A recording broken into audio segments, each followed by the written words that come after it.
আমরা গতকাল গণমাধ্যমের মাধ্যমে জানতে পেরেছি যে আমাদের উচ্চ আদালতের একটি বেঞ্চ থেকে বিদ্যালয় সমূহ বন্ধ করার বিষয়ে একটি সুমোটো স্বপ্রণোদিত হয়ে একটা আদেশ অন্তর্বর্তীকালীন আদেশ দেয়া হয়েছে এবং যে কোনো আদেশের সাথে কিন্তু একটা রুলও জারি করা হয়ে থাকে, সেটা সরকারকে একটা কারণ দর্শানোর জন্য রুল জারি করা হয়েছে। সেই রুলের জবাব দেওয়ার জন্য আমাদের কাছে কোনো এখন পর্যন্ত সে আদেশের কোনো কপি দাপ্তরিকভাবে আমরা সেটা অবগত হইনি। যেহেতু এটা গণমাধ্যমে প্রাপ্ত সংবাদ, আসলে সেই আদেশে কি বলা হয়েছে সেটা কিন্তু এখন পর্যন্ত আমরা জানি না।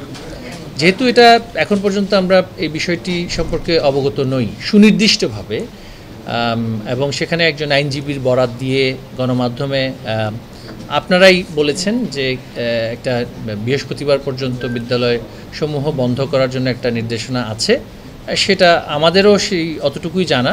তো এই বিষয়টি নিয়ে আমি আমাদের অ্যাটর্নি জেনারেল মহোদয়ের সাথেও আমি কিছুটা সংক্ষিপ্ত আলোচনা করেছি। তো এটি হচ্ছে অবস্থা। আর আমাদের যেটা আমি এর আগেও বলেছি যে আমাদের অবস্থান যেটি শিক্ষা মন্ত্রণালয়ের যে অবস্থান, সেটা হচ্ছে যে এটা ছুটি, কারিকুলাম, টেক্সট বুক, পরিচালনাগত নানান বিষয় যেটা শিক্ষার সাথে সম্পর্কিত, সেটা একটা বিশেষায়িত কার্যক্রম এবং এই বিশেষায়িত কার্যক্রমে অনেক অংশীজন এখানে সংযুক্ত থাকেন। অনেক স্টেক হোল্ডার সাথে আলোচনা করেই অনেকগুলো সিদ্ধান্ত নিতে হয়। ছুটির বিষয়টিও ঠিক এমনই, যে আবহাওয়া অধিদপ্তর থাকে, স্বাস্থ্য মন্ত্রণালয়ের সাথে আমাদের আলোচনা হয়, প্রাথমিক ও গণশিক্ষা মন্ত্রণালয় থাকে।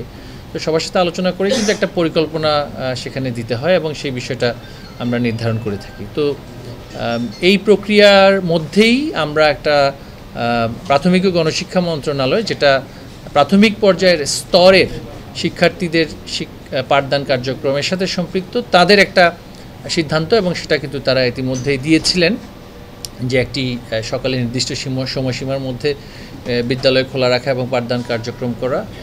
আর আমাদের শিক্ষা মন্ত্রণালয় সংযুক্ত প্রাথমিক বাদ দিয়ে নিম্ন মাধ্যমিক এবং তদূর্ধ্ব প্রতিষ্ঠানগুলোর, যেহেতু আমাদের সংবিধান অনুসারে যে রুলস অফ বিজনেস, সেই রুলস অফ বিজনেসে আমাদের জন্য নির্ধারিত নির্বাহী কার্যক্রমের অংশ হিসেবে আমরা সেখানে ছুটির বিষয়টাও সেভাবে করেই অংশীজনদের সাথে আলোচনা করেই আমরা নির্ধারণ করি।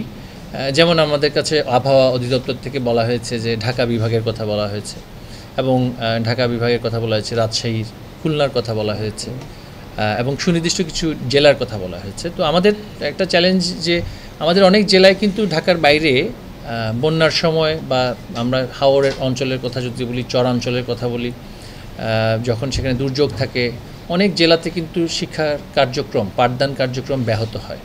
তো রাজধানী ঢাকায় একটা পরিস্থিতি বা পরিবেশ, কিন্তু রাজধানী ঢাকার বাইরে যে বিভাগীয় শহরগুলো আছে সেগুলো সহ এবং প্রান্তিক পর্যায়ে কিন্তু পরিবেশটা ভিন্ন। সেখানে কিন্তু পাঠদান কার্যক্রমে যেই অভিভাবকরা সংশ্লিষ্ট এবং সেখানে যারা শিক্ষক হিসেবে যারা আছেন, তাদের চ্যালেঞ্জগুলো কিন্তু রাজধানীর মতো নয়।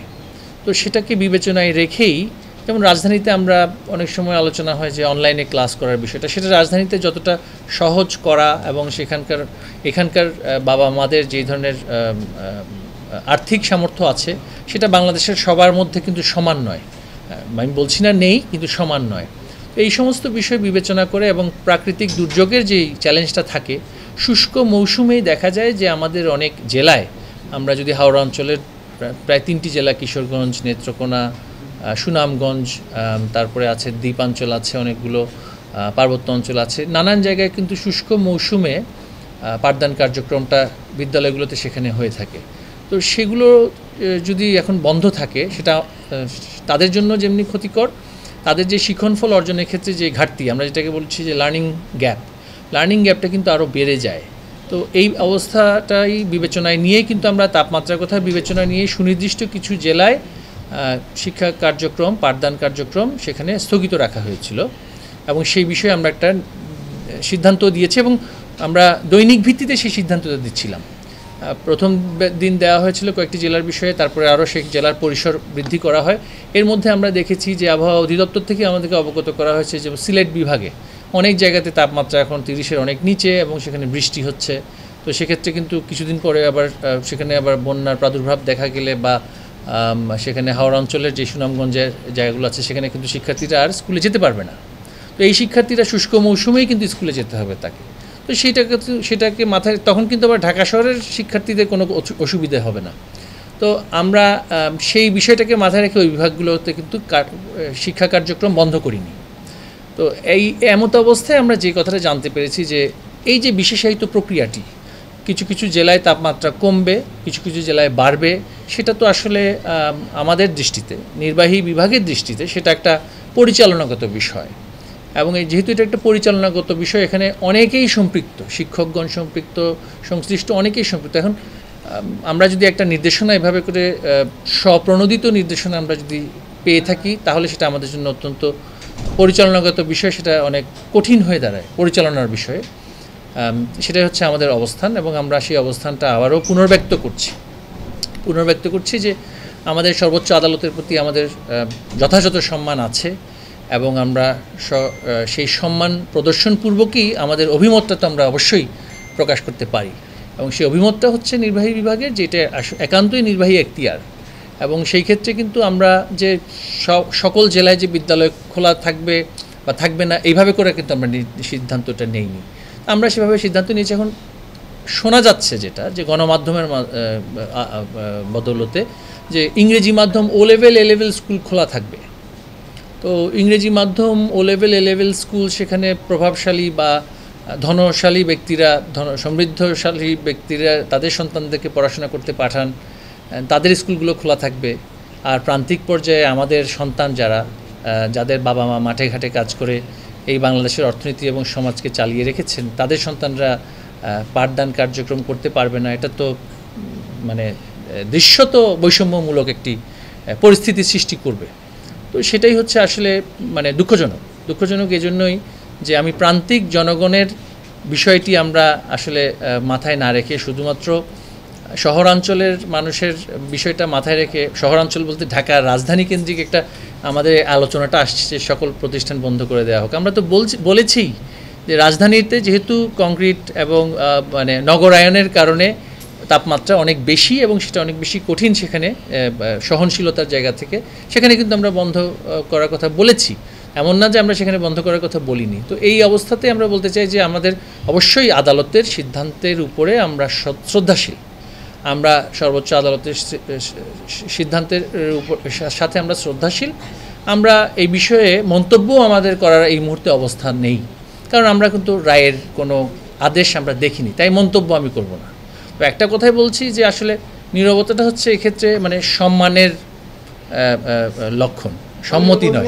আপনি অ্যাটর্নি জেনারেলের সাথে আলোচনা করেছেন, সেই বিষয়টা কি আমাদেরকে অবহিত করা যাবে? সেটা যেহেতু এটা নির্বাহী বিভাগের সাথে রাষ্ট্রের সর্বোচ্চ আইন কর্মকর্তার সাথে আলোচনা, সেই বিষয়টি নিয়ে আমি এই মুহূর্তে কোনো মন্তব্য একটা বিষয় হলো স্পেসিফিকলি যদি বলি, আমি এই বিষয়ে কোনো মন্তব্য করব না। আমি আবারও বলছি যে এই বিষয়ে আমাদের একটা অবস্থান ছিল যে আমরা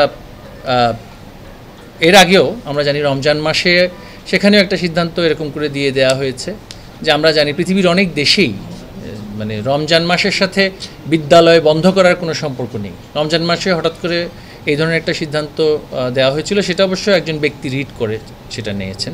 আর রিটের যে প্রক্রিয়া, প্রত্যেকটা রিট করার আগে তো সরকারকে সেটা একটা প্রি অ্যাকশন প্রোটোকল আছে, সেখানে অবগত করতে হয় এবং সেইটা দাবি করতে হয়। আমরা এই ধরনের কোনো নোটিশ পেলাম না, হঠাৎ করে একটা সিদ্ধান্ত চলে এসেছে। আমরা কিন্তু সেটা নীতিগতভাবে আইনের প্রশ্নে আমরা সর্বোচ্চ আদালতে আমরা গিয়েছি সেখানে, এবং বেঞ্চ আমাদেরকে সরকারের নির্বাহী বিভাগের যেই আইনি দাবি সেটার সাথে একমত হয়েছেন যে ছুটির বিষয়টি হচ্ছে একটি প্রক্রিয়াগত বিষয়, একটা অপারেশনাল বিষয়, সেটা অনেক বিষয় সেখানে জড়িত থাকে। সেখানে আদালত, এখানে কোনো লিগ্যাল পয়েন্ট নেই, এখানে আইনের যেহেতু কোনো বিষয় নেই, সেখানে আদালত এভাবে করে হস্তক্ষেপ করাটা সেই সময় সে অন্তর্বর্তীকালীন আদেশটা তখন কিন্তু সেটা আর রাখা হয়নি। তাই আমি বলবো যে আইনগতভাবে আমরা আমাদের যে আইনি পরামর্শ সেই অনুযায়ী আমাদের প্রাথমিক সিদ্ধান্ত ছিল যে আমরা এটা আপিল করব। যেহেতু আমরাও তো বিদ্যালয় বন্ধ রেখেছি, আপিল যেহেতু করবার নীতিগত সিদ্ধান্ত আমরা নিয়েছি, কিন্তু আপিল করার জন্য তো আমার আসলে রায়টা কী হয়েছে সেটা তো জানতে হবে, আদেশটা কী হয়েছে সেটা তো জানতে হবে। সে আদেশ, রায় বলছি না, এখন অন্তর্বর্তীকালীন আদেশ, অন্তর্বর্তীকালীন আদেশের কপিও আমরা এখনও পাইনি। এবং এর মধ্যে শোনা যাচ্ছে যে বৃহস্পতিবার, শোনা যাচ্ছে না আসলে, কোর্ট ক্যালেন্ডারে আমরা দেখলাম যে বৃহস্পতিবার আদালত বন্ধ। যেহেতু বৃহস্পতিবার আদালত বন্ধ, আমাদের কিন্তু আপিলেরও সুযোগ নেই। আজকে সর্বশেষ সুযোগটা ছিল, আমরা অপেক্ষমান ছিলাম যে একটা আমরা নির্দেশনাটা পাবো। তবে যেহেতু আমরা আজকে যেহেতু বন্ধ আমরা এমনিতেই ঘোষণা করেছি, এই বিষয়ে আমি কোনো মন্তব্য করতে চাই না। তবে বন্ধ যদি বৃদ্ধি করা হয় সেটা তো আমাদের আপিলের সুযোগ থাকবেই অবশ্যই। আর নীতিগতভাবে আমরাও অনুরোধ করব সর্বসাধারণের প্রতি যে সমস্ত বিষয়ে আমরা এখন বেশ দেখছি যে একটা জনপ্রিয় একটা আলোচনা আসে, যে সামাজিক যোগাযোগ মাধ্যমে আলোচনাটা আসছে বেশ। এবং আজকে আপনারা দেখেছেন যে একটি ইংরেজি পত্রিকায় ডেইলি স্টারে আমার একটা ছবি দিয়েছে যে আমি বসে আছি শীতাতপ নিয়ন্ত্রিত কক্ষে আর বাকিরা কষ্ট করে বিদ্যালয়ে যাচ্ছে। আমাদের প্রান্তিক জনগণের কথা যেন তারা ভাবেন, প্রান্তিক অভিভাবকের কথা ভাবেন। শুধুমাত্র সমৃদ্ধশালী প্রভাবশালী রাজধানী কেন্দ্রিক অভিভাবক তাদের কথা ভাবলেই শুধু হবে না, সামাজিক যোগাযোগ মাধ্যমের কথা শুনেই আমরা আসলে সরকার পরিচালনা করাটা আমাদের জন্য সেটা যথাযথ নয়। আর সেখানকার বাবা মারা কী বলছেন, তাদের তো একটা নির্দিষ্ট সময়ে তাদের সন্তানরা কিন্তু কৃষিকাজেও যুক্ত থাকে, তো সেক্ষেত্রে তারা তো সেটা থেকে বিচ্যুত হচ্ছেন যদি বিদ্যালয়ে যাওয়ার সুযোগ না পান। সিলেটে আমার সন্তানদের আজকে কী দোষ করেছে? আজকে সিলেটে কিন্তু এই মুহূর্তে বৃষ্টি হচ্ছে, সেখানে কেন তারা শিক্ষা কার্যক্রম থেকে বিরত থাকবেন? সব কিছু যদি রাজধানী কেন্দ্রিক হয়ে যায়, সব কিছু যদি প্রভাবশালীদের নেতৃত্বে হয়, তাহলে তো শিক্ষাটা সকলের জন্য সমান সুযোগ নিশ্চিত করাটা আমাদের পক্ষে সম্ভব হবে না। যেহেতু এখানে আলোচনাটা যেহেতু এসেছে যে আদালতের নির্দেশনা এসেছে, আমি আবারও বলছি এখানে আমাদের কোনো মন্তব্য করাটা আমাদের জন্য কঠিন। তো সুতরাং মন্তব্য আমরা এখানে করছি না। যেহেতু আদালতের সিদ্ধান্তটা আছে, আমরা সম্মান প্রদর্শনপূর্বক সেই সিদ্ধান্তের বিষয়ে কোনো এই মুহূর্তে চাইলেও ব্যবস্থা নিতে পারছি না। আমরা যদি চেম্বার আদালতে যাওয়ার তো সুযোগ নেই, তাই আমরা এই বিষয়ে কোনো মন্তব্য করতে পারছি না। আমরা সেভাবে করে সিদ্ধান্ত নেব। তবে আমরা আদালতের প্রতি শ্রদ্ধাশীল, যতক্ষণ সেই নির্দেশনা বহাল থাকবে, অন্তর্বর্তীকালীন নির্দেশনা বহাল থাকবে, যেটা নজির সেটা হচ্ছে যে সেই নির্দেশনা নির্বাহী বিভাগ সম্মান প্রদর্শনপূর্বক সেটাকেই মেনে চলেন না। সোমবার কিন্তু আমরা বন্ধ করেছি, তারপরে রবিবার শুধু খোলা না, এটা হচ্ছে শুধু। তারপরে প্রাথমিকে কিন্তু আলাদাভাবে কিন্তু সময়সীমা নির্ধারণ করে দেওয়া হয়েছে। তো এটা এখন আমরা আবারও বলবো যে এই আলোচনাতে আপনাদের এটাও বলতে হবে যে সমস্ত কওমি মাদ্রাসাগুলো আছে, নুরানি মাদ্রাসাগুলো আছে, সেগুলো তো বন্ধ করার বিষয়ে কোনো নির্দেশনা আসেনি। সেটাও কিন্তু আলোচনাটা আপনাদের আসা দরকার। অবশ্যই সেখানে তো আমাদের করতে হবে। আমাদের যে বর্তমানে কার্য দিবস আছে, মোট কর্মদিবস আছে আমাদের 185 দিনের, সেখানে আমাদের মূল্যায়নের জন্য 20 দিন রাখা হয়েছে, জাতীয় দিবসগুলোর জন্য 5 দিন, এবং অতিরিক্ত যে 20 দিনগুলো আছে সেখানে আমরা কিছুটা রিঅ্যাডজাস্টমেন্ট করে, সেটা অবশ্যই গ্রীষ্মকালীন ছুটি যেটা আসছে এবং শীতকালীন ছুটিও, সেগুলো কিন্তু আমাদের যেহেতু জলবায়ু পরিবর্তনের কারণে আমাদের যেহেতু আবহাওয়ার প্যাটার্নটি এই বছর অনেক জায়গাতে পরিবর্তন হয়েছে, আমাদের আসলে ক্যালেন্ডারটা স্থির থাকাটা খুবই কঠিন। তো ক্যালেন্ডারটা অ্যাডজাস্টেড হবে। গ্রীষ্মকালীন ছুটি কি বাতিল হবে? না, অগ্রিম বলা যাচ্ছে না। অগ্রিম কিভাবে বলবো? আমাদের যেই শিক্ষা কার্যক্রম পরিচালনার জন্য যত দিনের প্রয়োজন, সেটা অর্জন করার জন্য যদি শুক্রবারও খোলা রাখতে হয়, আমাকে খোলা রাখতে হবে। আমি আবারও বলছি যে আমরা আদেশের কপি আমাদের হাতে আসেনি। আমরা এই বিষয়টা নিয়ে রাষ্ট্রের সর্বোচ্চ আইন কর্মকর্তার সাথে আলোচনা করেছি, এবং পূর্ববর্তী নজির সেটা হচ্ছে যে যতক্ষণ না পর্যন্ত একটি অন্তর্বর্তীকালীন আদেশ বহাল থাকে, ততক্ষণ সেটা যদি সেটা অবগত হয় এই নির্বাহী বিভাগ, সেটাই তারা সম্মান প্রদর্শনপূর্বক সেটাই মেনে চলেন। অর্থাৎ আদালতের যে অন্তর্বর্তীকালীন আদেশ সেটা যদি বহাল থাকে, সেটা মেনে চলতে আমরা নির্বাহী বিভাগ আইনের শাসনের প্রতি যেহেতু আমরা শ্রদ্ধাশীল, আমরা সেটা মেনে চলতে বাধ্য। তবে সেটা আমাদের অবগত হতে হবে। এখন পর্যন্ত আমরা সেটা অবগত হয়নি, এখনও সময় আছে, সেটা আদেশের কপি পেলে আমরা অবশ্যই। তবে নির্বাহী বিভাগ সবসময়ই শ্রদ্ধাশীল, আদালতের যে সিদ্ধান্ত আমরা সবসময় মেনে চলি। তবে আদালতের এখতিয়ার আর নির্বাহী বিভাগের এখতিয়ার, এই দুই বিভাগের মধ্যে অবশ্যই একটা সাংবিধানিক একটা মানে বিষয় আছে, সেখানে কিন্তু আমরা অনুরোধ করব সবাইকেই, সকলকে, অভিভাবকদেরকে, শিক্ষকদেরকে এবং গণমাধ্যমের সকল কর্মীদেরকেও, যে আমরা এই বিষয়গুলো যাতে করে মাথায় রাখি। আর একটা বিষয় হচ্ছে যে, আবারও আমি বলছি, শিক্ষা প্রতিষ্ঠানের প্রতি আমাদের শহরাঞ্চলের দিকে, সেখানে তো আমরা বন্ধ করছি, আবারও করব। সেটা যতদিন আমাদের কার্যক্রম করতে, আমি আপনাকে আবারও বলছি, আমার যেই কারিকুলামের দিনগুলো যেগুলো আছে সেগুলো যথাযথভাবে সম্পন্ন করার জন্য প্রয়োজন বোধে আমাদের তো শনিবার খোলা রাখতে হয় এবং হয়েছে, এবং আমরা সেটা করছি। তবে সেটা যদি আমার দিবসগুলো যদি সম্পন্ন হয়ে যায়, তাহলে সেটা আমরা খোলা রাখার প্রয়োজন হবে না।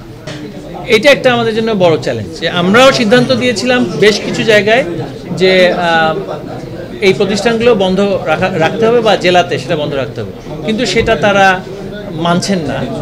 কোন কোন প্রতিষ্ঠান সেটা মানছেন না আমরা সেটা দেখব। যারা নির্দেশনা দেওয়ার পরও বিদ্যালয় খোলা রেখেছে, যে সমস্ত জেলায় আমাদের তাপমাত্রা অত্যাধিক, সেই সমস্ত বিদ্যালয়ের বিরুদ্ধে অবশ্যই আমরা আপিলের তো সুযোগ নেই, বৃহস্পতিবার তো বন্ধ, আজকে তো আর সময় নেই। আপিল আমরা চাইলেও আপিল করতে পারবো না, কারণ আদালত তো বন্ধ। না না না, সেটা তো এখন শুনেন, নির্দেশনা কি আছে সেটা তো না দেখে আমরা বলতে পারবো না। যেটা প্রথা সেটা হচ্ছে যে, আদালত থেকে একটা নির্দেশনা আসলে, আদেশ আসলে, নির্বাহী বিভাগ আইনের শাসনের প্রতি শ্রদ্ধাশীল, সেটা আমরা মেনে চলি, সেটাই হচ্ছে প্রথা। নীতিগত সিদ্ধান্ত হয়েছিল, অবশ্যই করতাম আমরা, কারণ এটা এখতিয়ার সরাসরিভাবেই এটা নির্বাহী বিভাগের।